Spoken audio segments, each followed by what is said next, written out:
PAYS.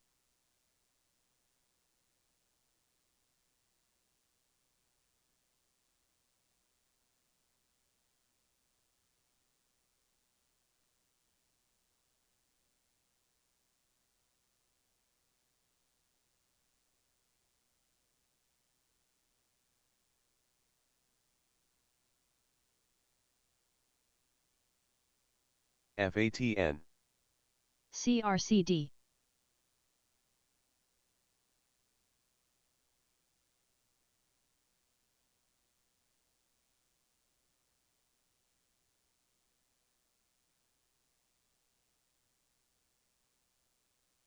FCHL.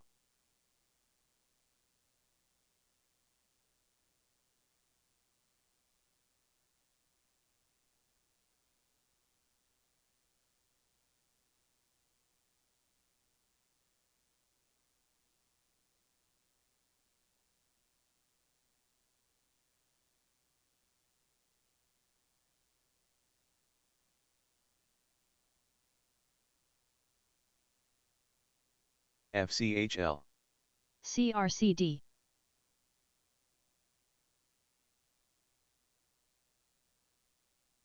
FCHL.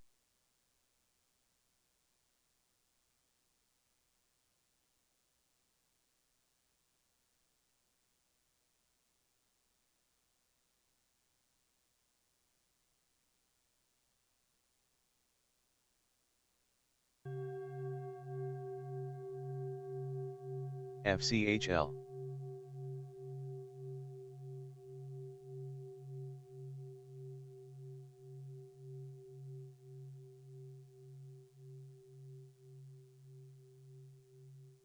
FCHL.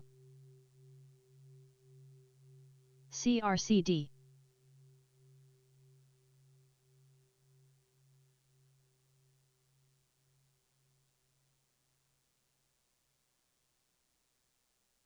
FCHL. BIAF. EEIQ. TNA. ARM.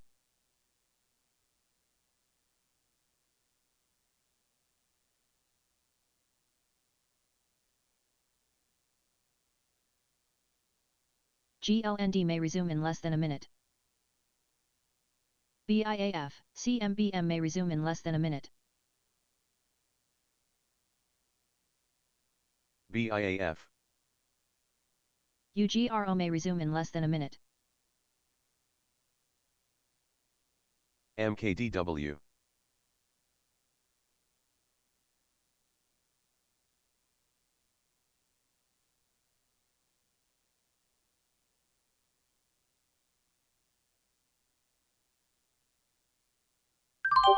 BIAF.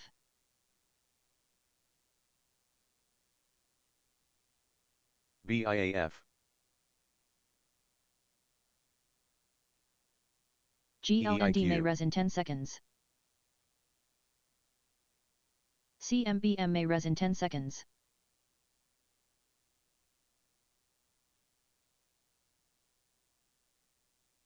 UGRO may res in 10 seconds.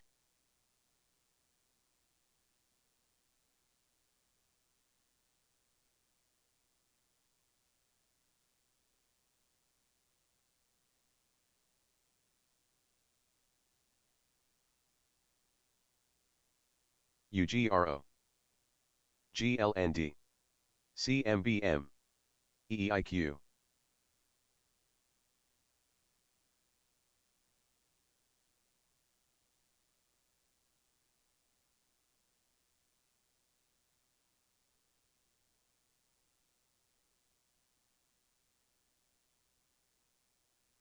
NEOV.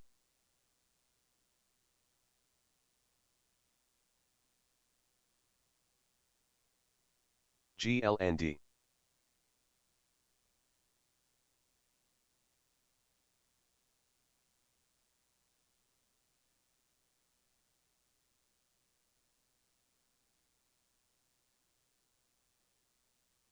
UMAC. UGRO.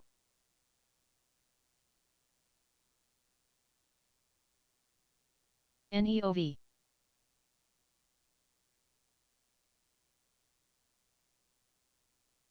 GLND.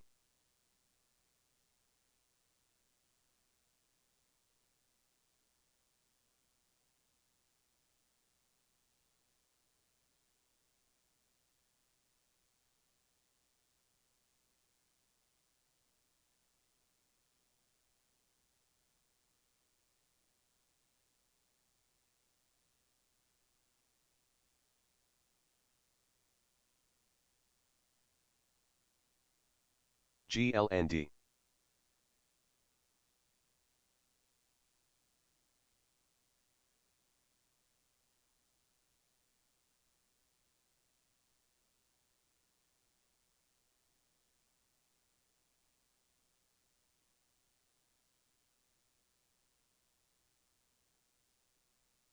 SUNE.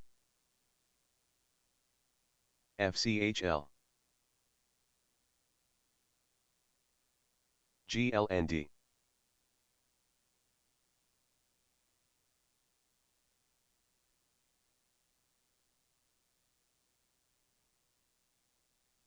GLND. RBNE.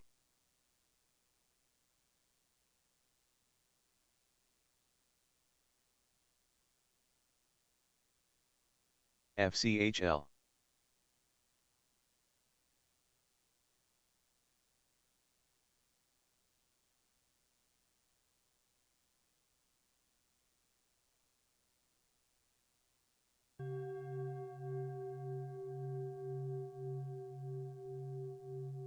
RBNE. CMBM. FCHL. FCHL.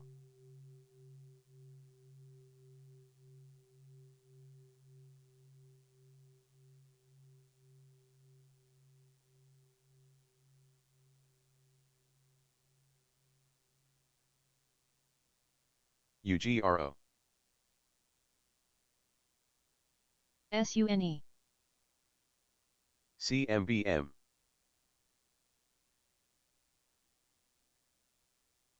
FCHL. EIQ.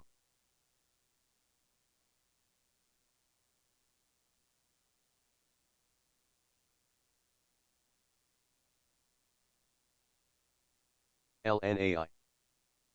UGRO. RBNE. CMBM.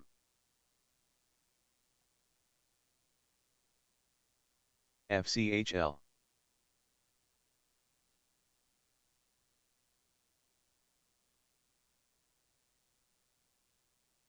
GLND.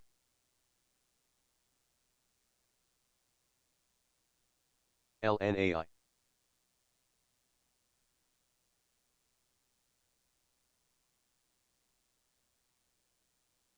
CMBM.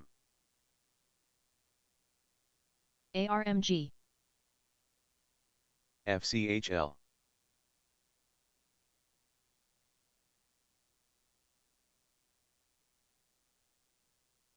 GLND.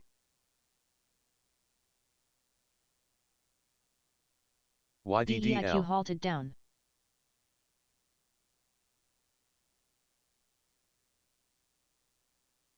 UGRO. CMBM.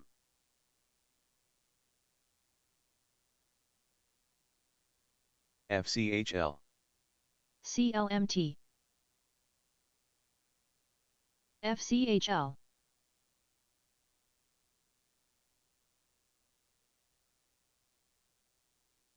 LIQT. ARM.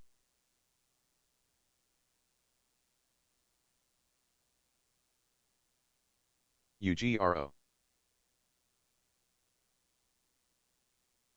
BTBD. FCHL. PCT.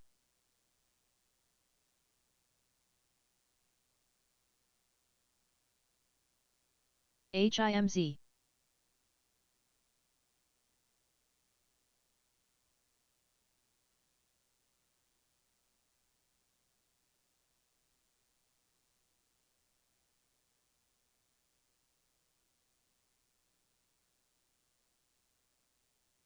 FCHL,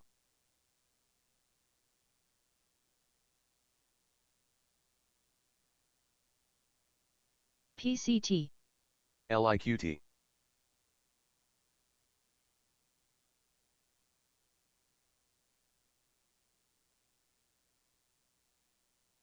HIMZ,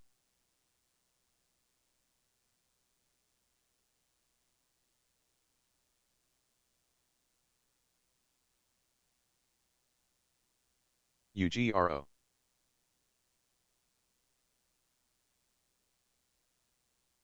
FCHL, WVE,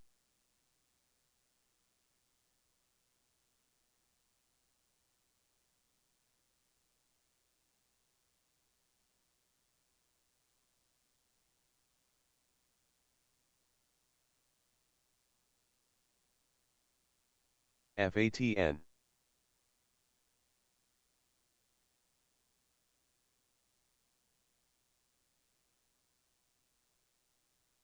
LNAI, BZAI,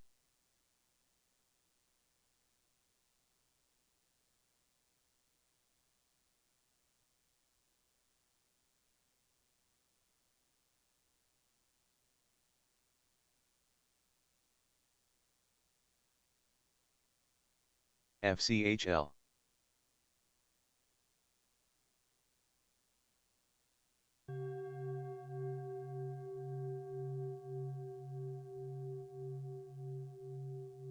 BZAI,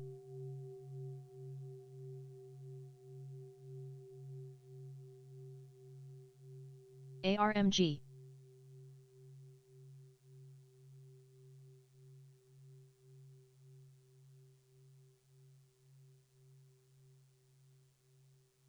ARM,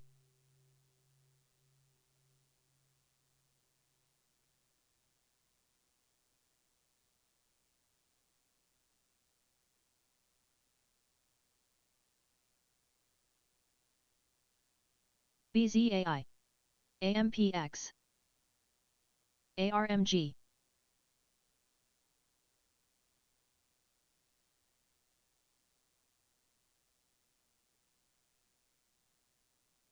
CMBM, EEIQ may resume in less than a FCHL, minute.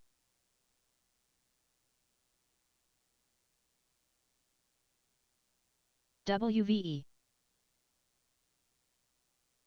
AXTI, BZAI, ARMG,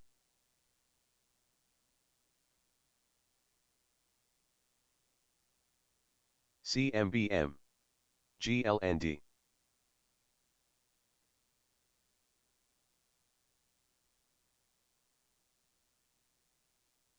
RDW, ARM, SUNE,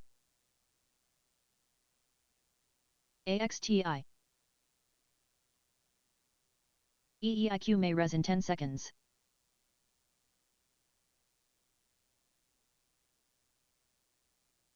BZAI,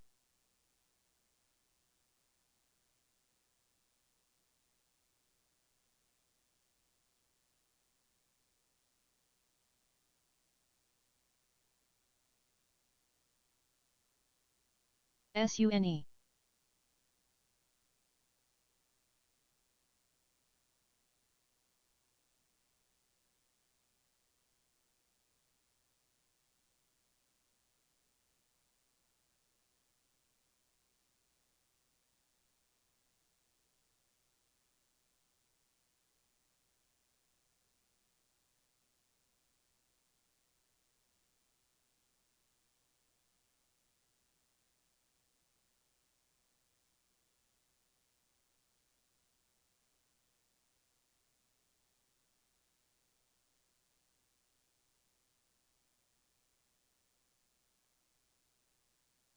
SUNE,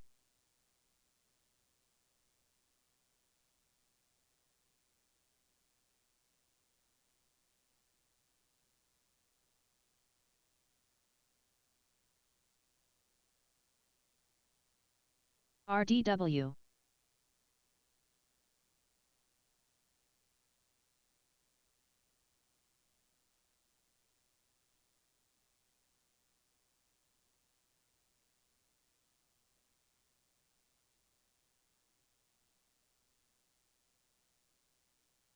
SUNE.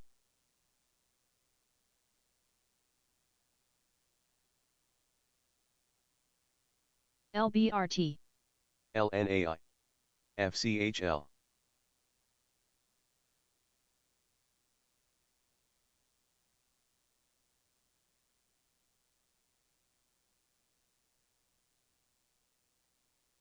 MGN halted to the upside.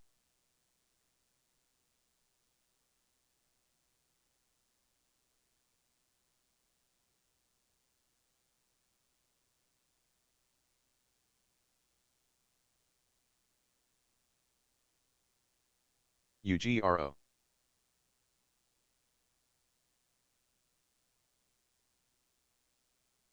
NDLS.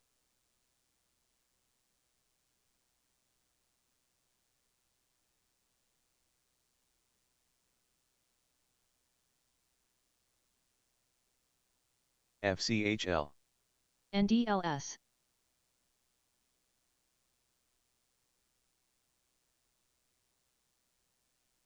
UGRO.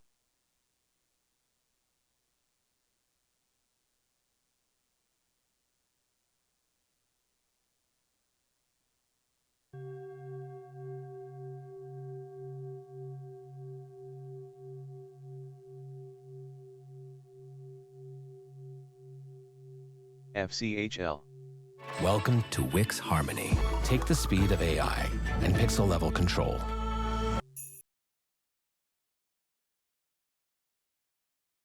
UGRO. UGRO. BTDR. UMAC. UGRO halted to the upside.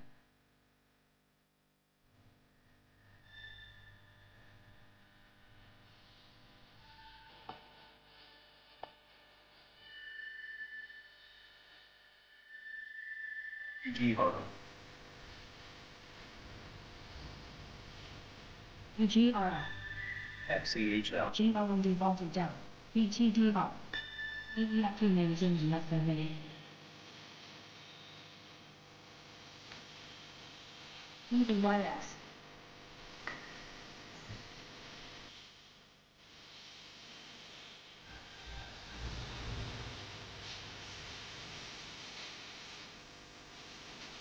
UGRO.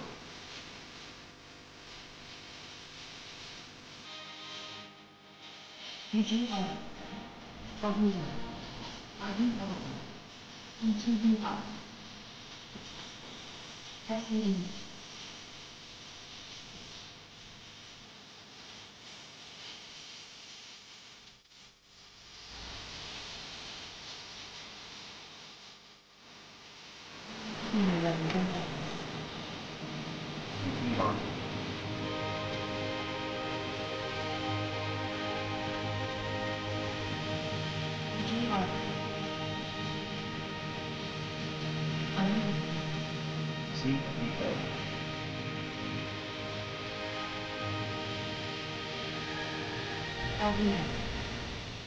EIQ.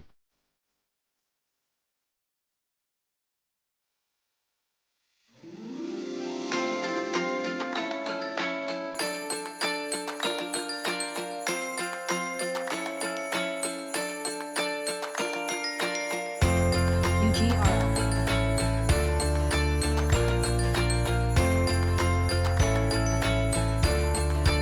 BZAI. ELB.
photographer. Is this coming out of...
You already on the media?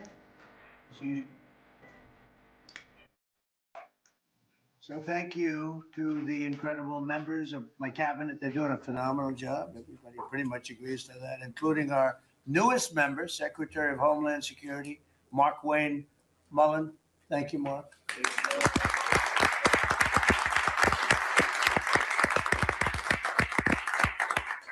And we all know him very well, and he was a very popular senator, a very effective senator.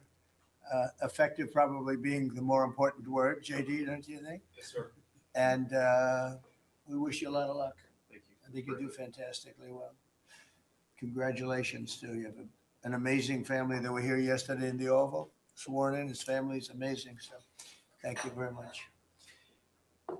We're now on day 41 of the disgraceful Democrat shutdown of Mark Wayne's department. Congratulations. You came into a department that shut down by the radical Democrats. Right?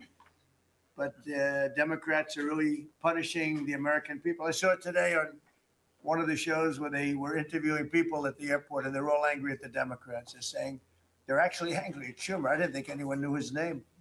One woman said, that Schumer is disgraceful. He's a disgrace to our country. But they're angry at the Democrats. They know what's happening. But they're punishing the American people, including travelers at airports, all in the quest to return to open borders and give amnesty to illegal alien criminals. They want to give amnesty to some of the criminals that came into our country, just about all of them, actually, if you look at it. They love sanctuary cities, which is a sanctuary for criminals. They want to make sure they're taken care of. That's what we're fighting about. That's really what they're fighting. They don't talk about that, but that's what they're fighting about. They want to protect criminals. In many cases, 11,888 murders. Many of them, I will say, are gone now because of us. We got them out. But still have some left. Should have never happened. Should have never been allowed to come into our country. But we're not going to let it happen. We're not going to let the Democrats get away with this stuff. And people are wise to them. So they need to end the shutdown immediately, or we'll have to take some very drastic measures. This morning, I want to give an update on the Operation Epic Fury, which is an appropriate name because we are absolutely obliterating them. Over the past 3 weeks, we've been hitting Iran's military capabilities at a level that few people have ever seen before. People never knew there was such a capability. We have the strongest military anywhere in the world by far. I built it during my first administration, and I used it during my second administration. Unfortunately, because I'd rather not have to use it.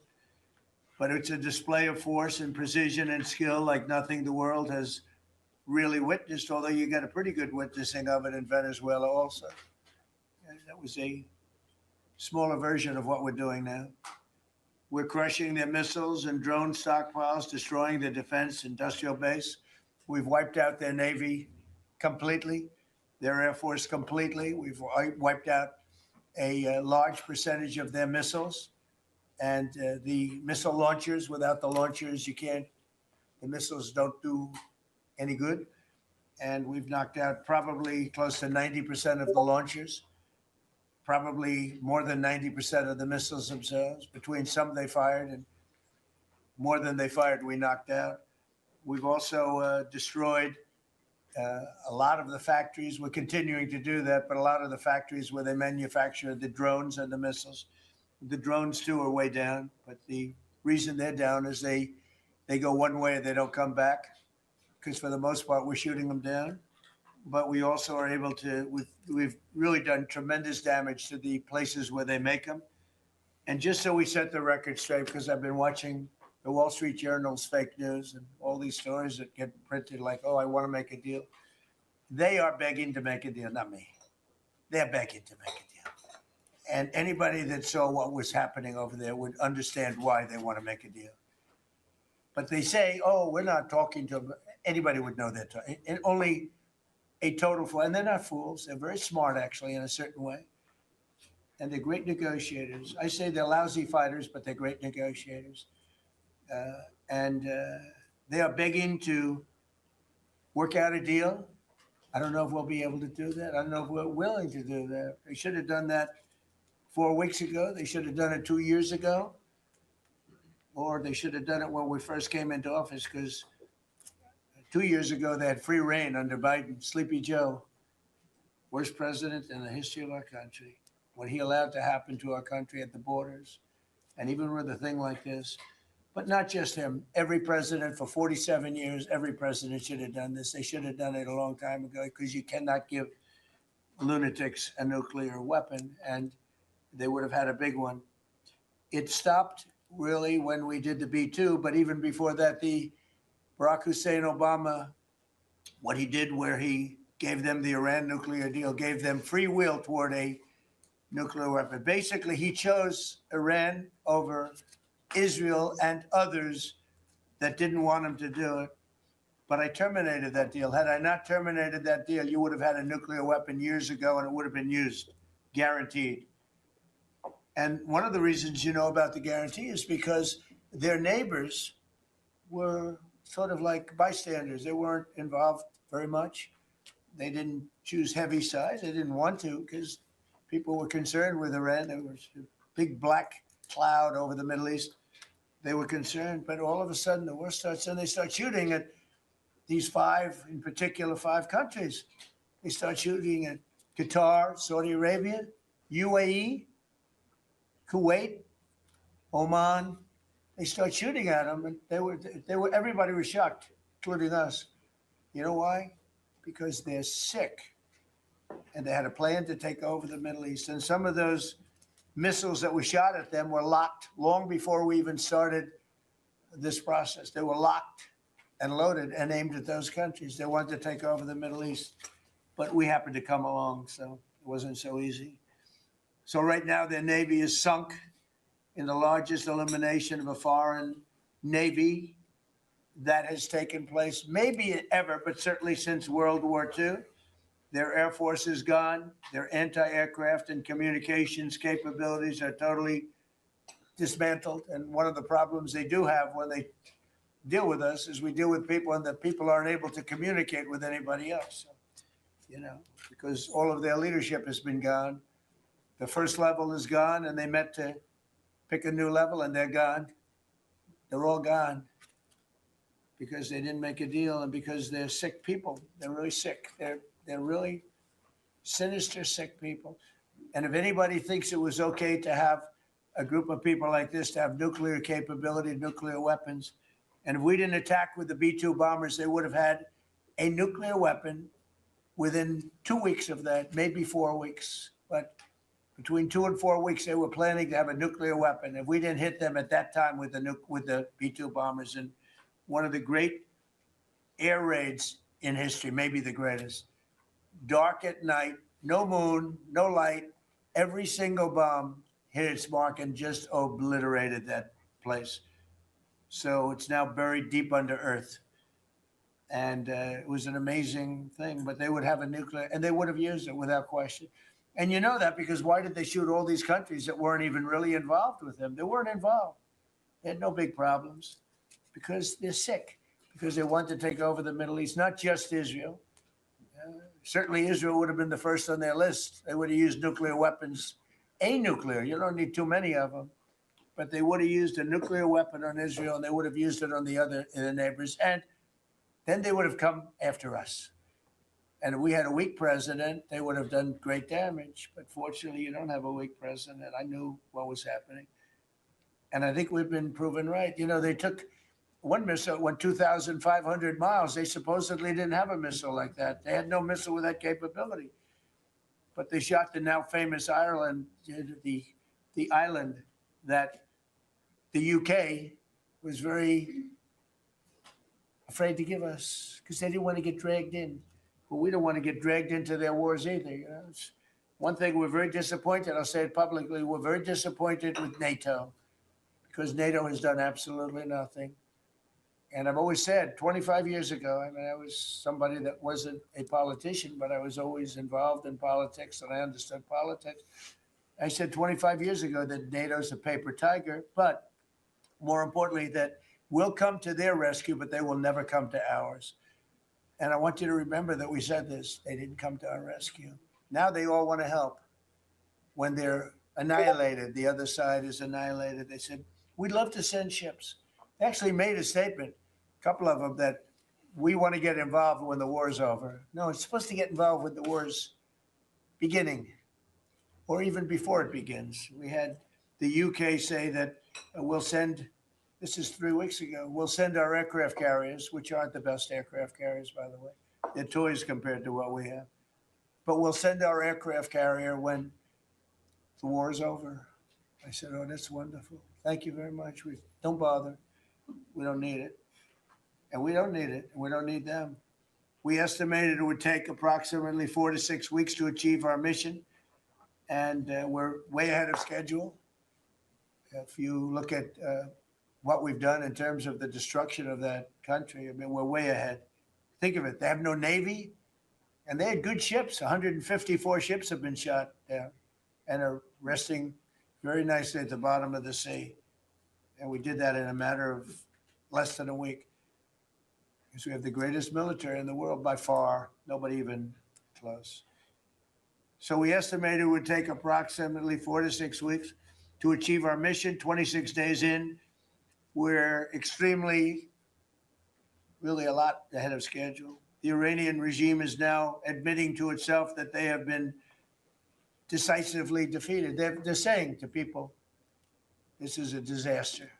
They know it. That's why they're talking to us. They wouldn't talk otherwise. But they're talking to us because they've got a disaster on their hands. They're defeated. They can't make a comeback. We're free to roam over their cities and towns and destroy all of their crazy nuclear weapons and missiles and drones that they're building. And we're doing that. They now have a chance to make a deal, but that's up to them. And they'll tell you, we're not negotiating. We will not negotiate. Of course they're negotiating. They've been obliterated. Who wouldn't negotiate? They are begging to make a deal. We'll see if we can make the right deal.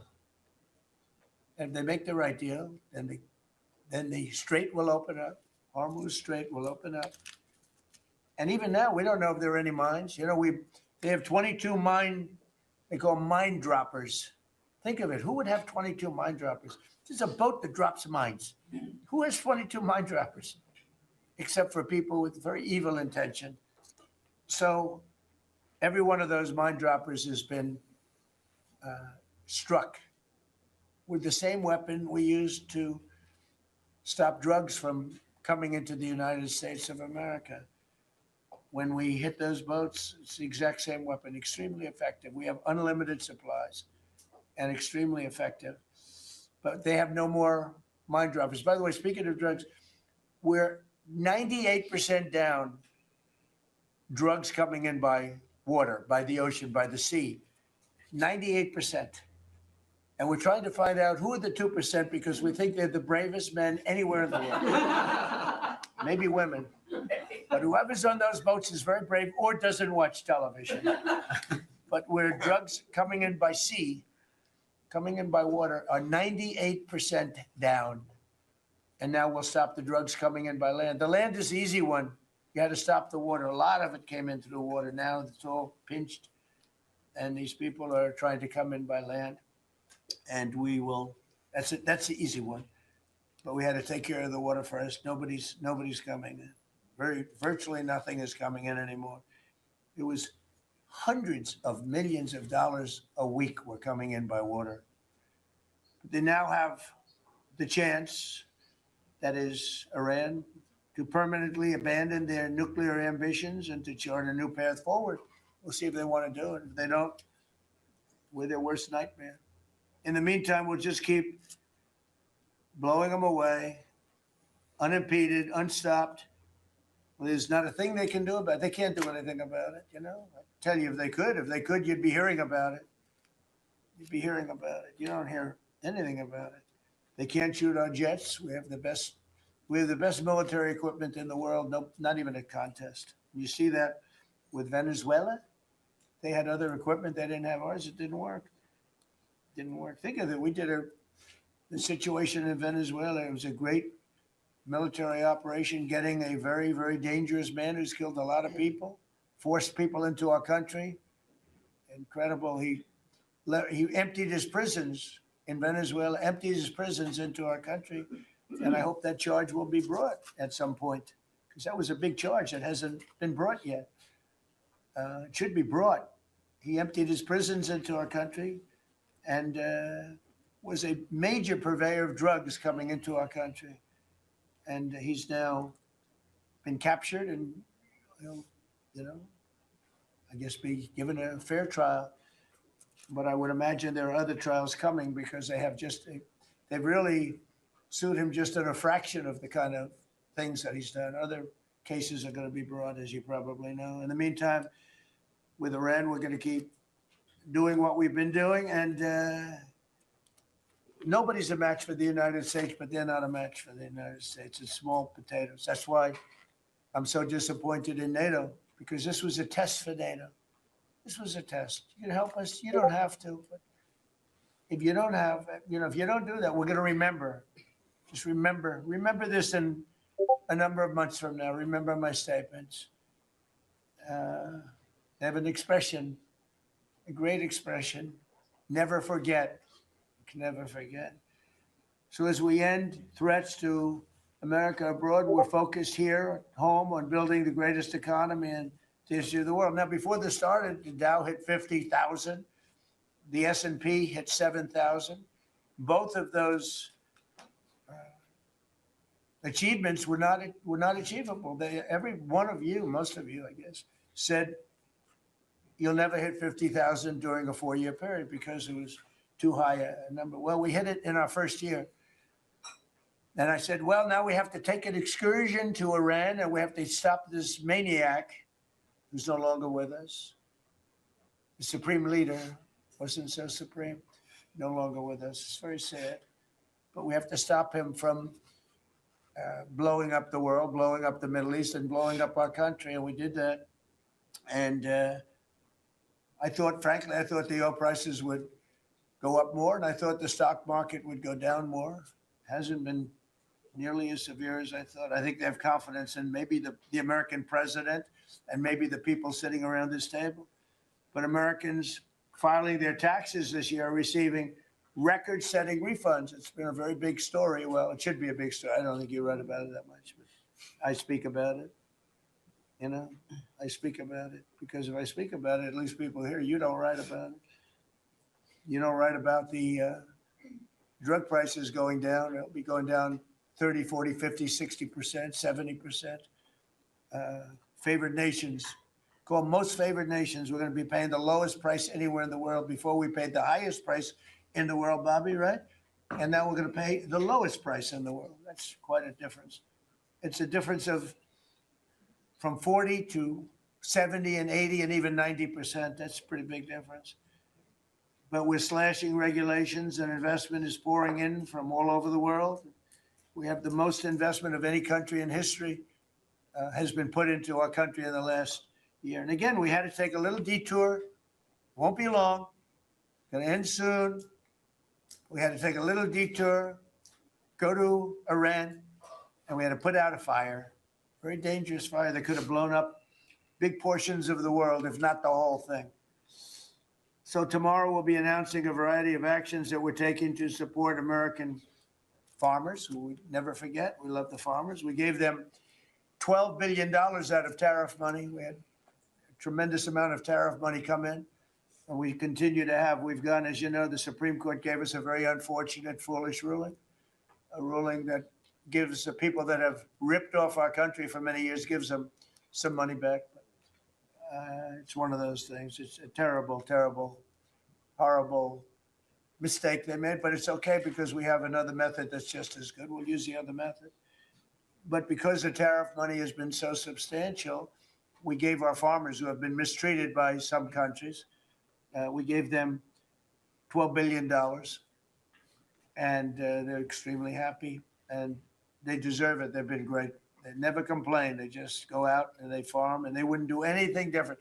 They wouldn't trade jobs with any of you, except maybe some of the fake media. I don't know. Somehow I don't see that. I like their job better, actually.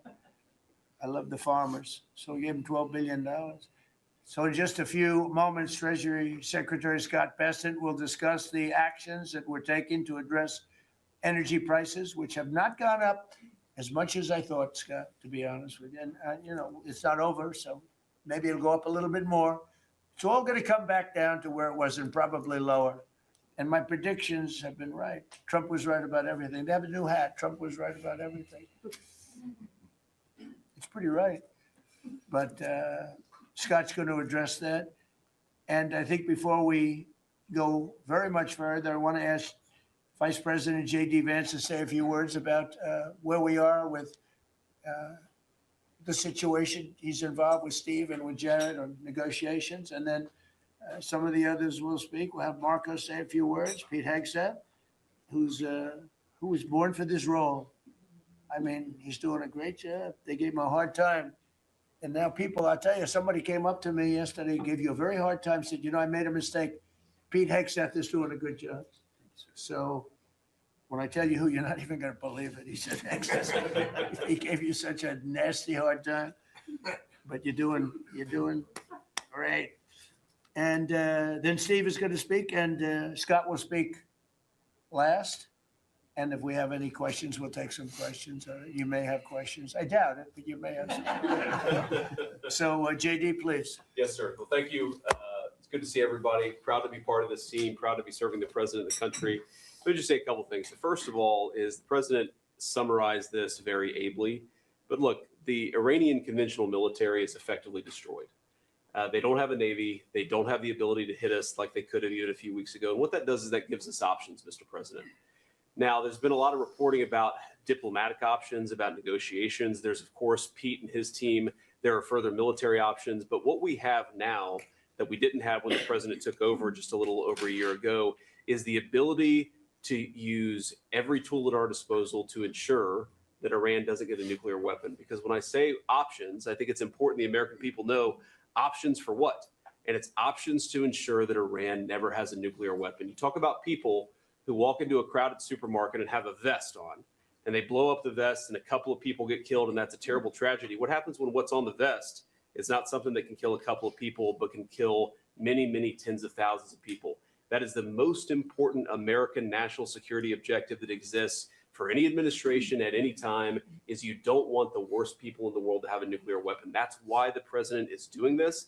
That's why the president cares so much about this particular issue. I'll let Steve talk a little bit about the details of the negotiation, but the last thing I'll say before I turn it over to Marco is I'm very mindful, of course, that we have a lot of folks overseas fighting very ably for the United States of America. I know Pete and the whole team, we're very proud of them, but they're fighting at a time where we are about to enter as Christians the most important week of the Christian calendar, the Holy Week that celebrates the return of Jesus Christ to Jerusalem. And so I want to say to all of my fellow American Christians, but particularly those serving in the Gulf, that I wish you all a very blessed Easter, a very blessed Holy Week, and we continue to stand behind you and continue to support you every step of the way. Thank you, sir. Thank you very much.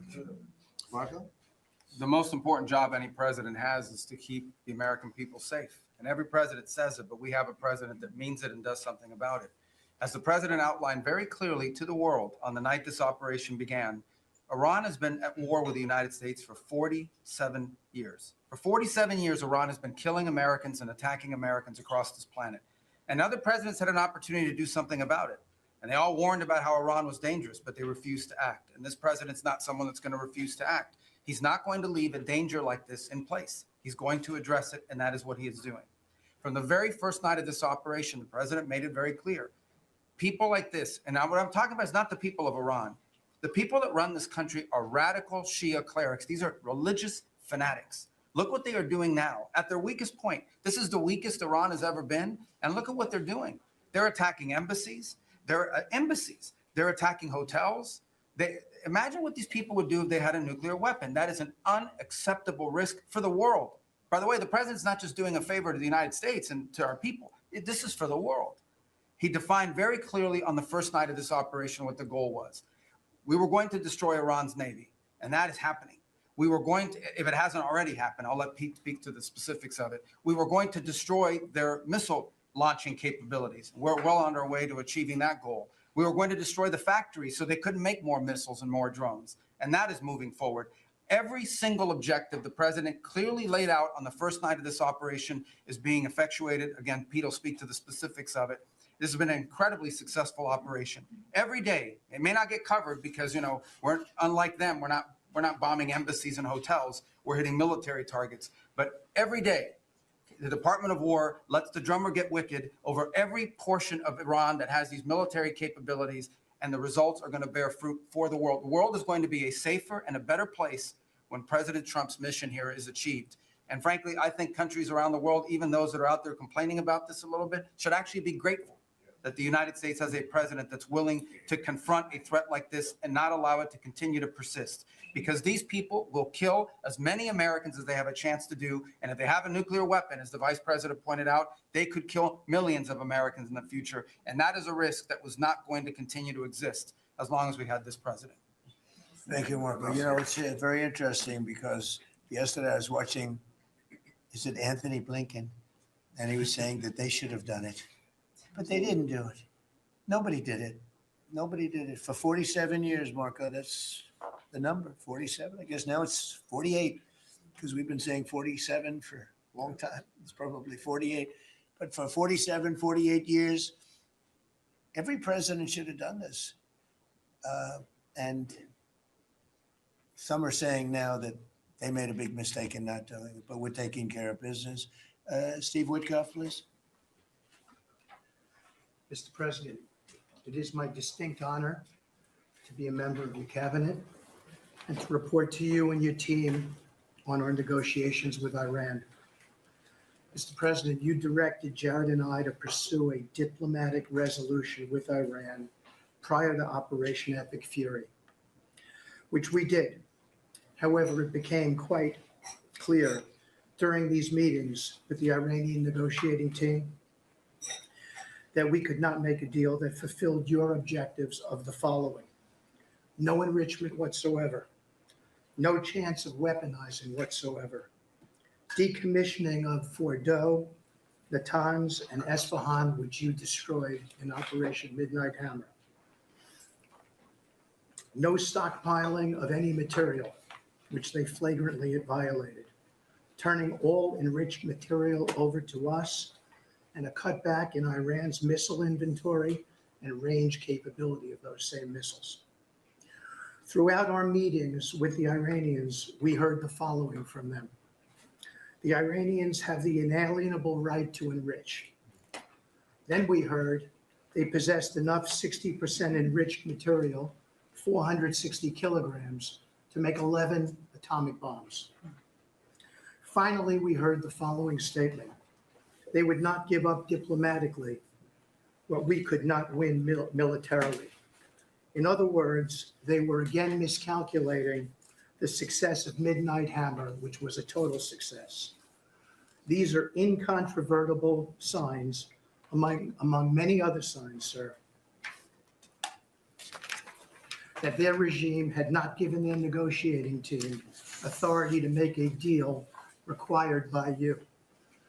We conferred with you and all the other members of your foreign policy team, Susie Wiles, Pete Hegseth, the chairman, Marco Rubio, JD, Scott Bessent, Chris Wright, John Radcliffe, throughout all of these negotiations, and we were repeatedly rebuffed on everything we asked for. I have no doubt that we exhausted all efforts on behalf of a peaceful resolution, as you directed. Jared and I both agreed that the Iranians were there to buy time until a weaker president arrived. This was a flawed strategy, as your clear direction was to never allow Iran to obtain a nuclear weapon today or any time in the future. Against that backdrop and our compelling military successes in epic fury, we have had multiple reach outs from the region and others who want to play a role in ending this conflict peacefully. I can report to you today that we have, along with your foreign policy team, presented a 15-point action list that forms the framework for a peace deal. This has been circulated through the Pakistani government, acting as the mediator. And this has resulted in strong and positive messaging in talks, as you just indicated to the press. But these are sensitive diplomatic discussions, and you have directed us to maintain confidentiality on the specific terms and not negotiate through the news media as others do. I can say this, we will see where things lead, and if we can convince Iran that this is the inflection point with no good alternatives for them, other than more death and destruction. We have strong signs that this is a possibility, and if a deal happens, it will be great for the country of Iran, for the entire region, and the world at large. Your policy of peace through strength is the most effective tool for a diplomatic resolution here, just as this policy was an effective tool in each and every one of all of the other conflicts you settled in your first year. Iran is looking for an off-ramp following your powerful threat on Saturday. Your indications that you are willing to listen to peace proposals have been well received. You have instructed us that your preference is always peace, and that we should make that our priority. We have delivered that message, sir, along with the 15 points for peace. Finally, we have told Iran one last thing. Don't miscalculate again. Good. Thank you very much. Good job. Doing a great job. Everybody around this table is doing a great job. Pete Hegseth, please. Mr. President. I'll start kind of where you left off, Mr. President. Thank you for doing the work of the free world and having the courage to step up and stop the Iranian terror regime from holding the world hostage. That's really what it is. And 27 days ago, Iran had a modern military. Never in recorded history has a nation's military been so quickly and effectively neutralized. Operation Epic Fury is not an endless war. It's a decisive campaign with clear objectives to destroy Iran's offensive military capabilities and ensure they never obtain a nuclear weapon. This is stuff for the history books. This is stuff for legacy. Mr. President, you are acting now to ensure future generations do not have to live under the threat of a nuclear-armed Iran. However, you wouldn't know it if you listened to the dishonest hate Trump media, as you referenced. The folks here in the room, these cameras, they have a choice. You're either informing the American people of the truth or you're not. Because I hear it from my people every day. Behind every headline you write, there's a helicopter crew in the air. And behind every news banner you write, there's a battalion on the move. And behind every fake news story, there's an F-35 pilot executing a dangerous mission. My message to the media is get it right. This actually isn't something new to me. I may be a young guy, Mr. President, but I'm not a rookie in this realm. In 2007, I helped lead the surge, the public fight for the Iraq surge. Stood and watched people stand in the Senate and declare the war is lost before it even started. Who was that? It was Harry Reid. That was the Democrats and the media working hand in glove. Back then, it was 3 years into a war. Now we're 3 weeks into an operation. But see, unlike Iraq, this isn't a tie. This is not parity. This is not chaos. This is success, pure American success, on plan, and as the president said, ahead of pace. Over 10,000 enemy targets destroyed, over 140, I think now you're right, Mr. President, over 150 naval vessels sunk, underground facilities destroyed, their defense industrial base in shambles, and overnight, not only do they not have a Navy, Mr. President, they no longer have a Navy commander. IRGC's Navy commander was killed overnight in operation. So no Navy leader. Now that here's the thing about the media though, if President Trump had not acted, you'd be screaming, why not? And now that he has taken decisive action, you're asking, well, why did you?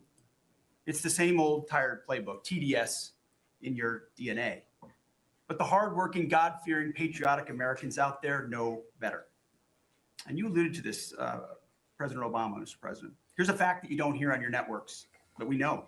Many of the Iranian military factories and bases that we're systematically destroying were paid for by the pallets of American cash that Barack Obama flew into Tehran under the Iran deal.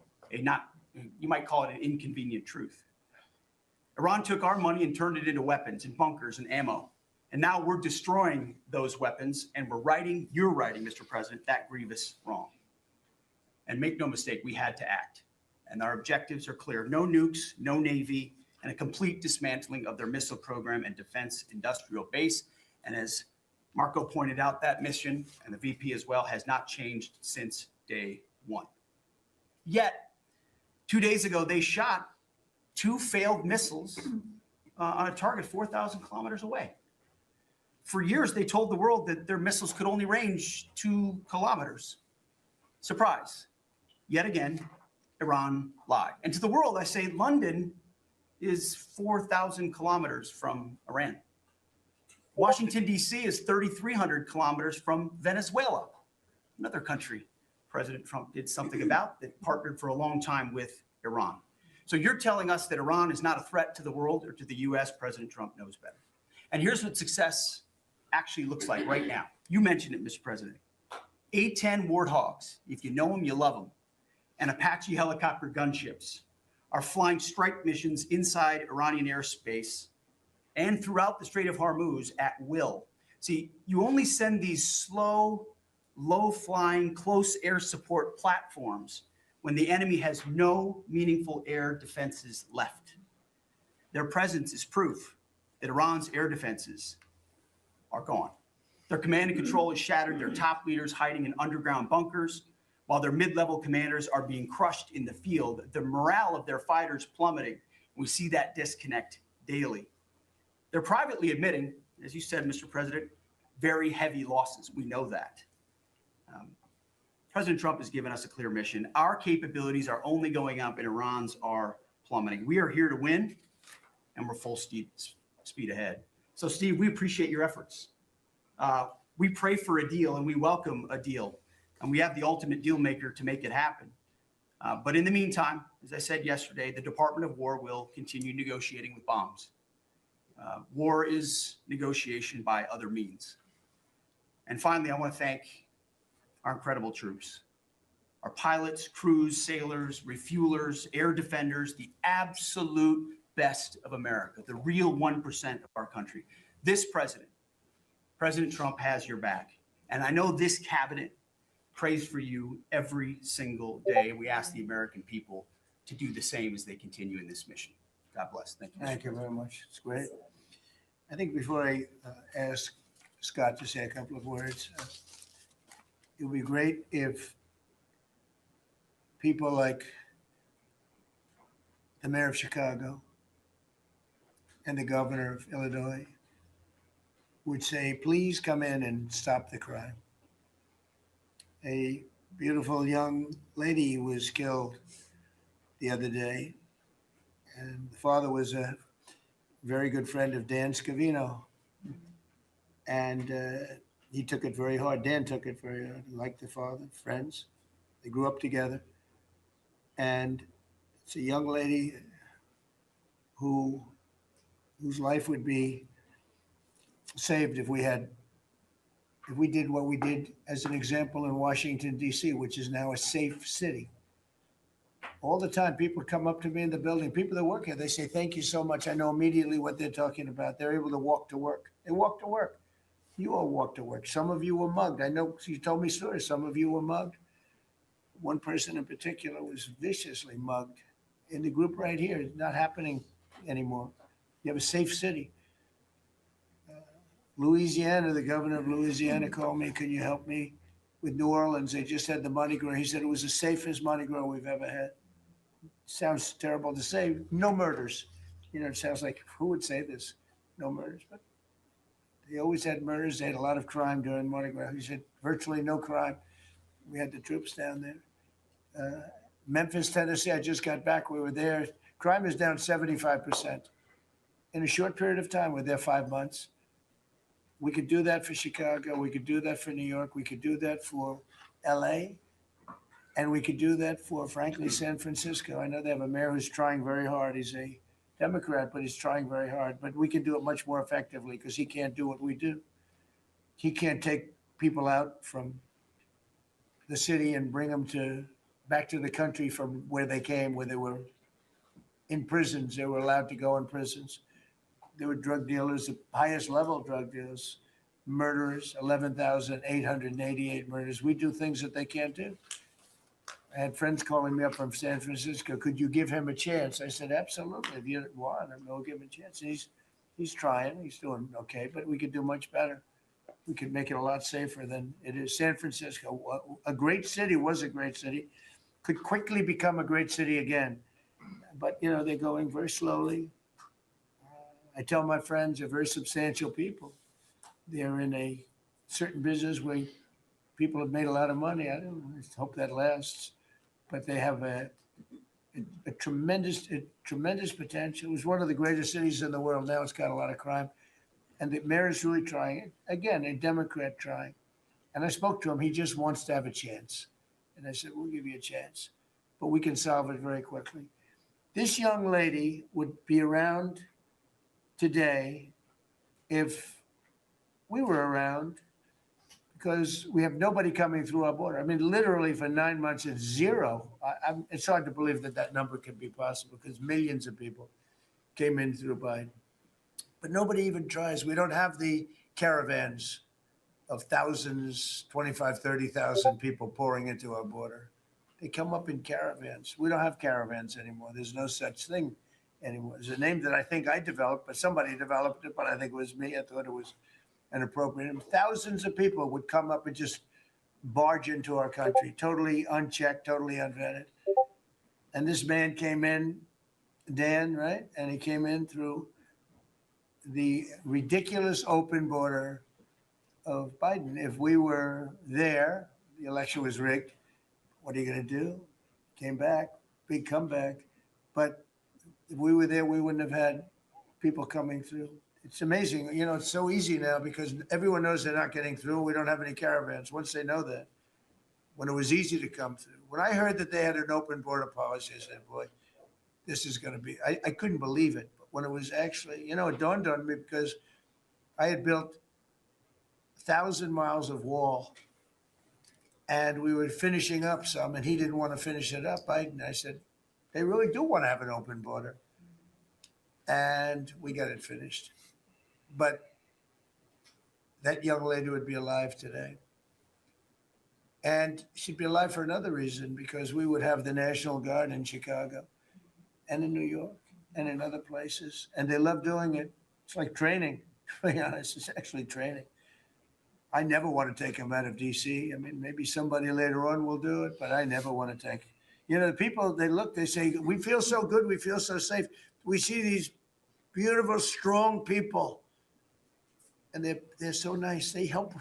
They open the doors for people. They carry bags. They pick up paper when they see paper on the ground. I looked at DC last night. I drove to make a speech, and I drove through, and I said, take me this way, take me that way. The city's clean. The fences are down. You don't have homeless all over your parks. I mean, we had parks. There was no room for anything else other than homeless. It's all clean and nice. And it'll be even more beautiful in a year from now. And we have some projects that are great. This ballroom is going to be something that's so beautiful for the city, so desperately needed by presidents. I mean, now it's no secret the military wanted it more than anybody. It was supposed to be secret, but it became unsecret because of people that are really unpatriotic saying things. But doesn't matter. Doesn't matter. It's going to be great. We're building an arc, a triumphal arc, which will be incredible for the city. Incredible. We're fixing up what was the Kennedy Center. I was honored when the board changed the name a little bit. Actually, it shows that the Republican and the Democrats, they work together. It's really something we work together. So I think it's a great symbol, actually. But we're doing a lot of work. That building is ready to fall down. It's in terrible shape. We're closing it. We're going to open it with a bang in less than 2 years. It'll come in under budget, ahead of schedule. That's what I do. It won't be like the Federal Reserve that's costing $4 billion or something thereabouts. Think of it, $4 billion.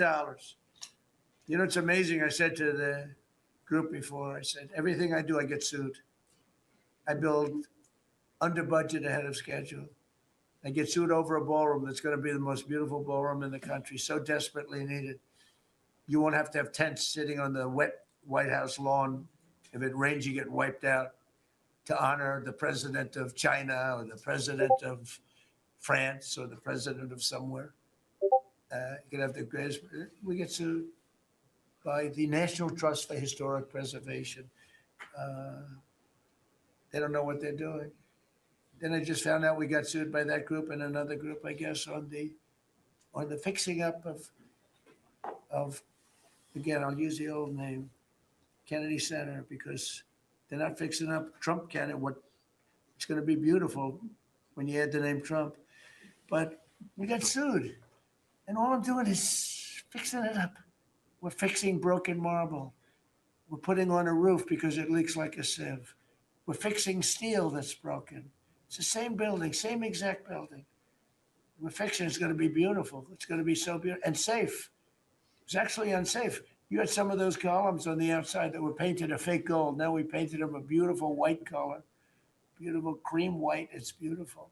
Everyone said it's so much more beautiful now. Instead of a cheap, you can't imitate gold. See, I'm a gold person. It's all real stuff. You can't imitate it. Someday they'll discover a paint that will look like gold, and the guy's going to be the richest man in the world. But you can't imitate real gold. It just doesn't. That's 24 karat, which is what this building deserves. But think of it. I get sued because I'm fixing up the Trump Kennedy Center. We're going to make it gorgeous and safe. We're fixing new windows, new this, but just all fix up. I got sued by preservationists. But you know who they didn't sue? The man that took this beautiful Federal Reserve building. That's small, much smaller than the hotel I built. I built the Waldorf Astoria Hotel down the road. And it was a beautiful job for $201 million. It's bigger, I think, than the Federal Reserve building. And it's got rooms and bathrooms, and it's not like just an open office space, which is much cheaper to build. Think of this. I hear he's going to be over $4 billion for a little building. He doesn't get sued by anybody but me. I sue because it's either somebody's very crooked, which has to be, because what happened to all that money? You can't sue. I would have done that building for $25 million. It's going to cost maybe $4 billion, and we have a great new person coming in to take over the Fed. And Kevin may not ever have an office, because I don't know if they're going to be able to build. I passed that building the other day. It's a see-through. You know what see-through means? There's no walls up. And they're going to spend. But the National Trust for Historic Preservation, which is a joke, by the way, they didn't sue that building. They didn't sue anybody. But they sue me, and I build. And by the way, my buildings, it's all donations. Rich people and people are putting up the money. Zero taxpayer dollars. Is that right, Scott? Zero taxpayer dollars. This stuff is all done for free, and I get sued. This could only happen to Trump. But they don't sue the guy whose interest rates are too high. That's why we call him Too Late. His name is Jerome Powell. We call him Jerome Too Late Powell. And done a terrible job. He suffers from Trump derangement syndrome, as he probably should, because I hit him pretty hard. But so I don't blame him. But they don't sue a man who has taken this gorgeous building, ripped it down from the inside, taking ceilings that are as beautiful as you've ever seen, taking the ceilings down instead of leaving them, taking walls down that were 2 feet thick of solid concrete and plaster, replacing them with 6-inch walls with no insulation. I said, let me ask you, are you going to put insulation in? No, it's not in the budget. Insulation costs $5. Now you're going to hear the guy next door. If he's next door to me, I'll be able to hear his military plan. I'll know exactly. If Lutnick is in there, I'll say, oh, I know exactly what Lutnick's got planned. It's the craziest thing I've ever seen. They've ripped this gorgeous building apart, and you can never build it again. I could, but it costs a lot of money. But a normal person can never build. So you're going to have crummy little walls, a flat little ceiling eventually, but right now you don't have anything. And nobody sues this guy. And then when Jeanine Pirro, working with Pam and others, has the courage to sue to find out what happened to maybe $4 billion and a building that may never be occupied by Kevin Warsh. She may never get there. We're going to have to find him some space in the White House. We'll put him in the basement of the ballroom. But when, think of it. When Jeanine Pirro and Pam and the group, when they bring a suit, it's like, oh, this terrible thing. And then we have a judge that attacks us. So we've got to get our priorities straight. It's a very sad thing that's happened with the Fed. And then just one other thing very quickly, you have Gavin Newsom in California Railroad. That's 100 times over budget. It's out of control. It was supposed to go from the middle of San Francisco to the middle of LA. Well, now it stops way short of both. It now goes into areas that nobody ever heard of. It's billions and billions of dollars over budget, years and years, maybe decades late. And that's why we have a country that has a lot of problems. We have incompetent people. It's all people. Think of this, Federal Reserve. I would have had that building done for $25 million. I would, if I did it, somebody else would have done it for more. So maybe 50. But you could have done that building if it was properly done and planned. You would have done that building I would have done it for $25 million, and it would be better. It would be better. See this pen right here? This pen is an interesting example. It's the same thing. So this pen is very inexpensive, but it writes well. I like it. But I can't have the pen the way it was. You know what it is. I don't want to give too much publicity, but they do treat me well, Sharpie. So I came here, they have $1,000 pens. And you hand pens out, you're signing and you hand them out. You're handing them to all these people. Sometimes you have 30, 40 people. And they were $1,000 a piece. Beautiful pen, ballpoint. 1,000, it was gold, silver, gorgeous. But I'm handing out to kids that don't even know what they're. What is this, Mommy?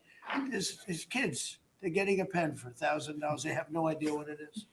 And I feel guilty because I'm like, I'm by nature, I don't, it's the government. I love the government. Like I love myself economically. I want to save money. So I'm saying, this is crazy. And it had another problem. They didn't write well. So I take it out and I saw it and there's no ink. And I got all you people looking and you're saying, there must be something wrong with Trump. And I'm signing and there's no ink in the pen and it costs $1,000. This one, I called the guy. I said, I'd like to use your pen, but I can't have a gray thing with a big S on it saying Sharpie. As I'm signing a $1 trillion airplane contract to buy brand new fighter jets, brand new B-2 bombers, of which we just ordered plenty. I can't do that with the press.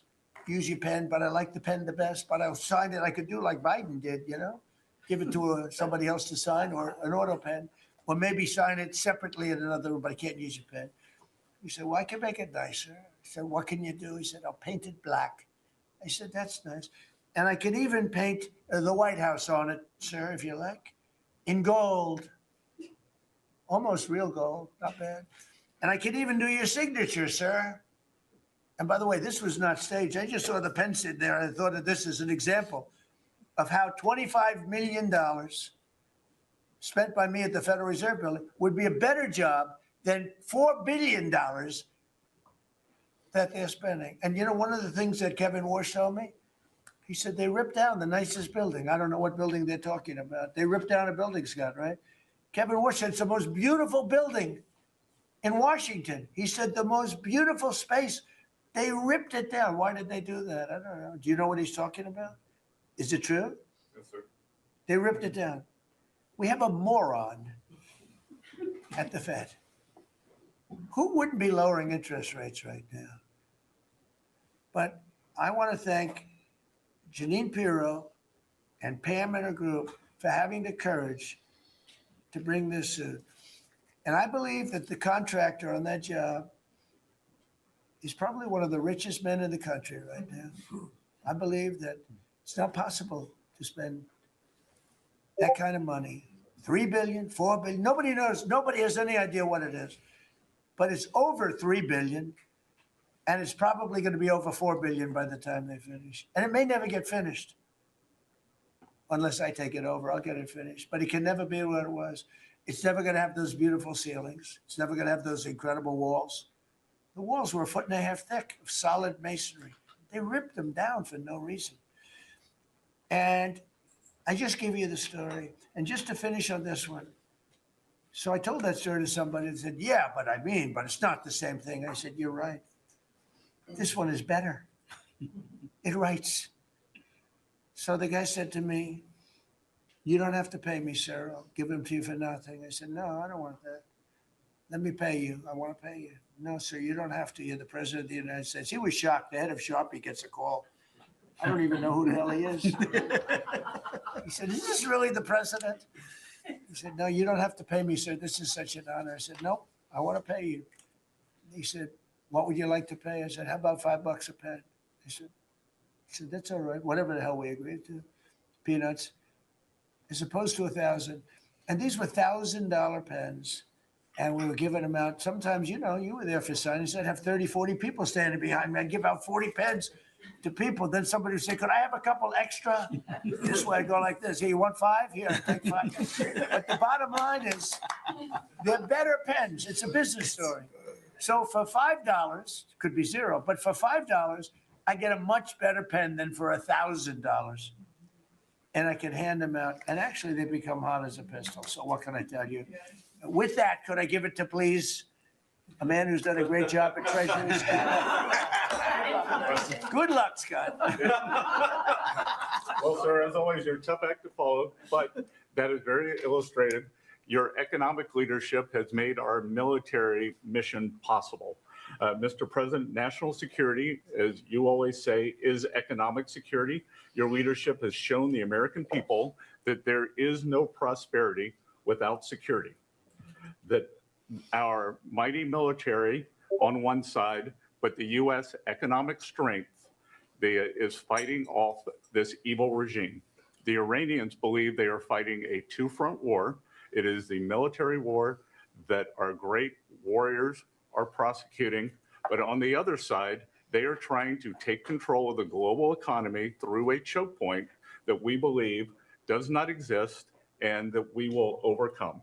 The historic operation at Epic Fury seized a generational opportunity to demolish a regime that has coordinated over 4 decades of global terror and claimed thousands of American lives. Many people, especially the Democrats, underestimate the will of the American people for short-term volatility for 50 years of safety that we are going to have on the other side of this.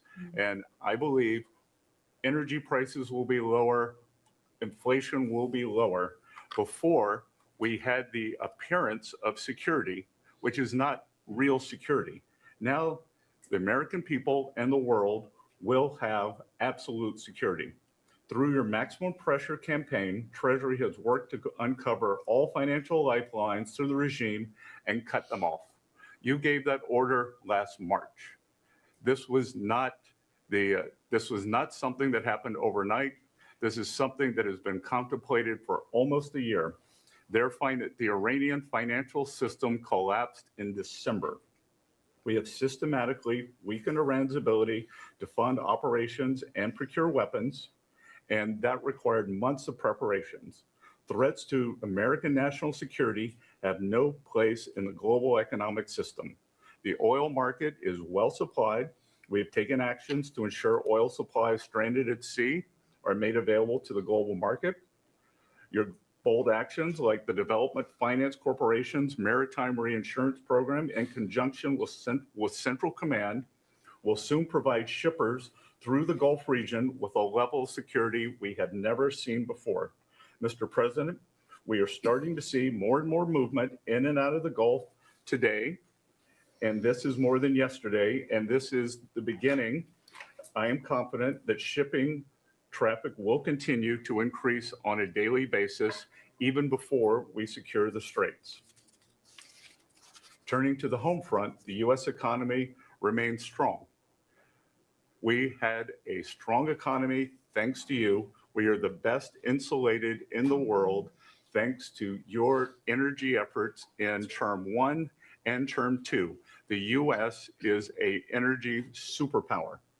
American workers' purchasing power is finally being restored. The latest figures indicate robust real compensation increases. We are starting to see the working family tax cuts benefits bearing fruit this tax season. 44% of tax returns have claimed at least one of your signature policies: no tax on tips, no tax on overtime, no tax on Social Security, deductibility of auto loans. The average tax refund is up more than 10% for working Americans. The economy you vitalized through your pro-growth policies is well positioned to withstand these temporary disruptions. The United States dollar has reasserted itself as a safe haven asset. The US dollar has appreciated since the hostilities began because everyone knows, thanks to your efforts, the US economy is the best position in the world and capital is flowing in. Efforts to reprioritize economic security are ensuring the United States remains secure, resilient, and prepared for the challenges ahead. As we approach the 250th anniversary, America will never be safer and more secure militarily and economically. Thank you. I just want to ask you a question. Is this guy central casting? I'm looking at him. I'm in Treasury. He might not be so good for war. I don't know. Pretty good. No, I'm looking pretty good too. I'm looking at this guy. He's central casting. Even the glasses are perfect. Where do you get those glasses? I think I'm going to get glasses. That's beautiful. Great job. That's really good. No, he's done a great job. You all have, proud of you all. Do you have any questions? Yes. Mr. President, are you going to go in for the uranium? Like, how do you secure Iran? And Let's assume I was or I wasn't. Why would I ever answer a question? Can you accomplish your What goals kind of a without it? question? Am I going to go in for the, oh yeah, I'm going in. We're going in tomorrow at 3 o'clock.